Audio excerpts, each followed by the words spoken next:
Out of all the JRPGs I've played over the years, there's been a few games that I really just think we need more of. Maybe just a prequel or a sequel, or something just to help give some more context to the stories or flesh out the world and the characters a little bit more. In today's video, we're going to be talking about some JRPGs that I think we need more of, whether it's prequels or sequels or maybe even possibly spin-offs. There's a few key games that I just really would love to see expanded in some way. Now, as always, before we get to that, don't forget to like this video and subscribe if you're not already, and comment down below. Let me know your thoughts on the topic today. What games would you like to see more of, whether it's prequels or sequels or expanded stories? I would really love to know. So with that out of the way, let's get to the very first game, a classic JRPG from the PlayStation 1 era. So let's kick off this list with one of my favorite JRPGs of all time. Maybe not one of the best ones, but definitely within like the top 20 for me, and that is The Legend of Dragoon. I like this game a lot, and I only played it for the first time a couple of years ago, but I gotta say it's, not the best game of all time, but I like what's there. And there's a few plot points that I think could really be expanded on, not with a sequel, but a prequel. Now, a prequel to The Legend of Dragoon could help explore some of the rich lore and the history that was hinted at in the original game, delving into some of the events that shaped the world and set the stage for the main story.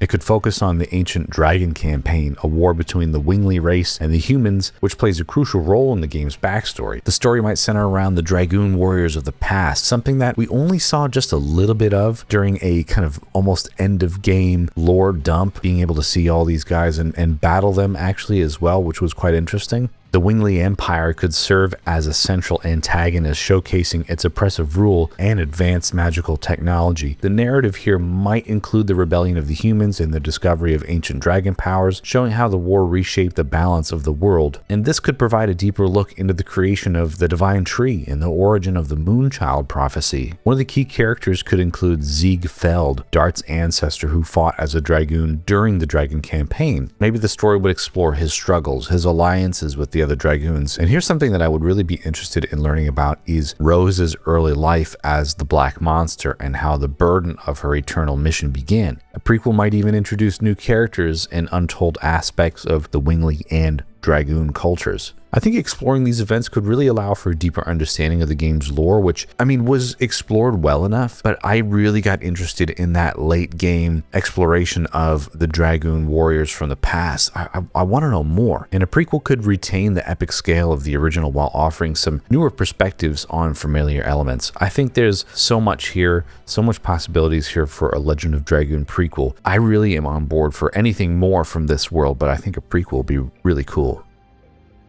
Next up, we have Grandia, one of my favorite games from the PlayStation 1, and another one again that I really only played for the first time a few years ago. And this game totally blew me away. I loved the themes of exploration and adventure here. It's all just a really great game. But a prequel to Grandia could focus on the adventures of Justin's father, delivering a story steeped in discovery, legacy, and the foundations of the world's mysteries. The game could explore his life as an adventurer before settling down in the town of Parm and eventually passing on his love of exploration to Justin. The story could revolve around Justin's father uncovering the early secrets of the ancient Angelou civilization, a key element to Grandia's lore. And as a young, ambitious adventurer, Justin's father, he could embark on a perilous journey driven by his fascination with the lost ruins and artifacts scattered across the world. Maybe along the way he could join forces with other adventurers and scholars and explorers, creating another dynamic cast of characters with their own motivations and stuff. And these relationships might mirror Justin's later bonds, creating more of a poetic parallel between father and son.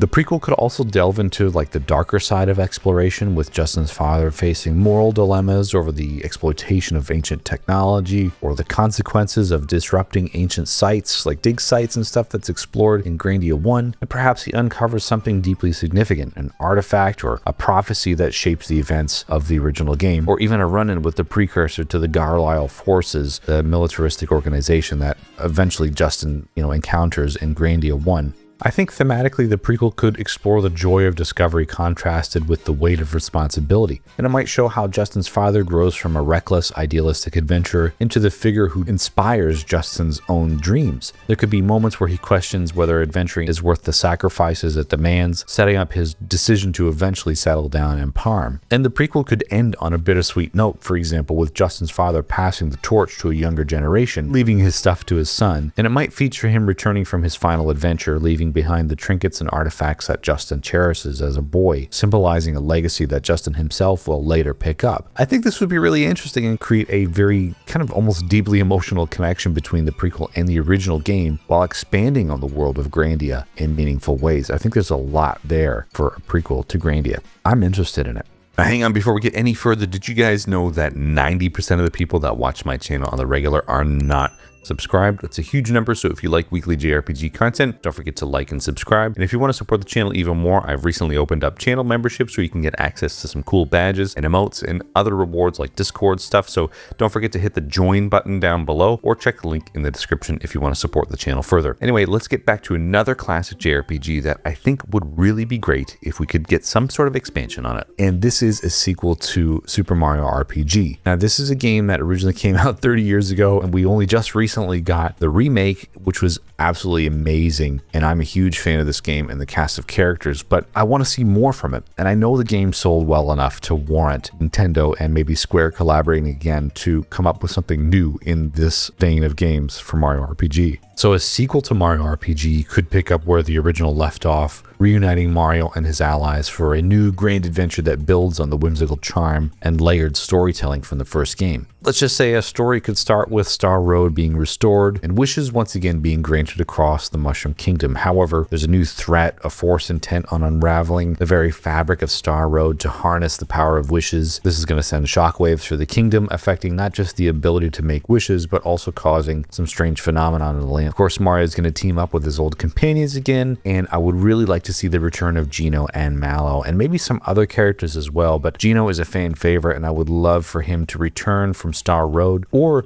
maybe Mario and crew actually go to Star Road. There's something wrong happening there, and we need to find our way there to solve the problems there, and that could even separate it from the Mushroom Kingdom, because we've kind of already done that for Mario RPG. And of course, the core mechanics from the game have to be retained, the timed action mechanics, which we love, while also expanding on some of those with maybe more dynamic team combos that we saw in the remake, which was amazing, environmental actions or deeper customization options for party members. In terms of JRPG and customization, it's kind of like this is a game that I would recommend to people if you haven't played a turn-based game before, because it is more straightforward, but you know, give the second game an option to expand on that and make things a little bit more difficult, or give us a lot more options for things to do and places to explore. And thematically, this game could explore the idea of unintended consequences, of wishes, and the responsibility that comes with wielding such power. This could add extra depth to the whimsical tone of the original, giving some moments for reflection amid the humor and the action. I gotta say, I love games that make you laugh, but games that also make you think,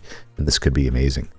Metaphor ReFantazio was a game that I liked. It wasn't my JRPG of the year for 2024, and it was a lot of people's JRPG of the year for 2024, and that's totally okay. It's not a game that landed with me, but what I will say is I really liked the premise, and I liked what was set up at the end of the game as well. Now, kind of mild spoilers here if you haven't finished Metaphor, but let's just say that the story is kind of predictable. You kind of know how it's going to end. So of course, it's not really about the destination in this sense. It's more about the journey, how we get to that point, if you know what I mean. Now, if you have finished Metaphor, let's just briefly talk about how it ends. So Metaphor doesn't necessarily leave you in the dark with what happens. It actually picks you up 1 year later after your player character takes role of the king and overseeing the kingdom. But I really like that he's just walking around town, seeing different people and interacting with them, and they don't really even realize that he's the king, or they think, you know, he's a lookalike for the king. But how this game ends is he goes on another adventure, more or less, to distant worlds or different countries or something like that. It's not really well explained, but yeah, you would think, you know, there's a lot more world to explore, so he's going to be diplomatic and go seek out things and see what's there. And this is really cool because I don't know what to expect for this, but I liked Metaphor enough to be very interested in the open-endedness of it. There's a lot that I didn't love about Metaphor, which I would hope that would be tweaked. If you want to know more about that, you can check out my actual Metaphor video for more in-depth information on that. But I really like where this game is kind of going in terms of story setup. I want to see more. I want to see how this king could go to other nations and try and solve problems there, or try and immerse himself in the cultures just for the sake of bringing everybody together. This is a limitless potential kind of thing. And again, while I didn't love Metaphor, I like it enough to really be interested in a game enough that, yeah, I would buy it day one. So let me know what your ideas for what a Metaphor sequel might look like. I'd be interested to know. And coming up next is anything Earthbound or Mother 3 or whatever related. This is a series that I really love. If you know anything about me, Earthbound is like top 3 games of all time for me. I've done the cosplay, I've got all the merch, I've done, a Earthbound themed album on Kickstarter that's on vinyl and Spotify and all that stuff. So I'm a diehard Earthbound fan. And unfortunately, this is one of those games that has just been left to die, more or less. I mean, the last thing that we've seen from this was these games being released on the Nintendo eShop as Earthbound Beginnings and Earthbound coming to, Nintendo Switch Online, which is all cool. But Mother 3 is a game that's never going to come out in the West. If you want to play it, you can play the fan translation version of it, which was amazing. I love that game. But I would really like to see something more from the Mother series. It's going to be a little bit difficult to do a direct sequel to really any of these games. I mean, there is maybe room for it, but all these games are kind of, enclosed stories. I'm just really interested in something else from that creative team to create another Mother game. And there's been so many games that kind of are spiritual successors to this style of game, to Earthbound or Mother 3 or whatever else. And there's been so many fan game dev groups or, teams coming together to create an unofficial Mother 4. There's been a few that I've followed for years that just end up in development hell and never come out. But anything Mother related officially from Nintendo in terms of a direct sequel or just a continuation in general would really honestly be peak for me. I would love to see something come out, and I can't even sit here and tell you what I would want to see. I would just love to see Mother 4 or Earthbound 2 if they're going to call it that, while it not being a direct sequel to Earthbound. I just want another style game like this. I love the visuals that are in Earthbound and Mother 3. I love the gameplay. I love the quirky music. It's all just weird. It's all just incredibly different, but I love the vision, the creative vision of Shigesato Itoi, basically the brain behind all of this stuff. They're just very interesting in concept. It's a game that, especially with Earthbound and Mother 3, they're games that look all cute and charming on the outside, but once you get into them, there's a lot of deep and interesting stuff and thought-provoking stuff. So I would love another game from this creative team. Will it happen? Probably not, knowing Nintendo's track record with anything Earthbound related. It's just probably never going to happen. But I gotta say, this is probably, one of the major what ifs for me as not only a JRPG fan, but just as an Earthbound and Nintendo fan. I want more, man. I want more. It's, even if it is niche, I gotta see it. So there's my list today for just a few games that I would love to see more of, whether it's prequels or sequels or anything else. I would love to know your thoughts as well. I mean, obviously this isn't the definitive list, but this is just what I personally would love to see. So don't forget to comment down below. Let me know what you think. Like and subscribe if you haven't already, and we'll see you back again next week for another video. Thanks for watching. Bye.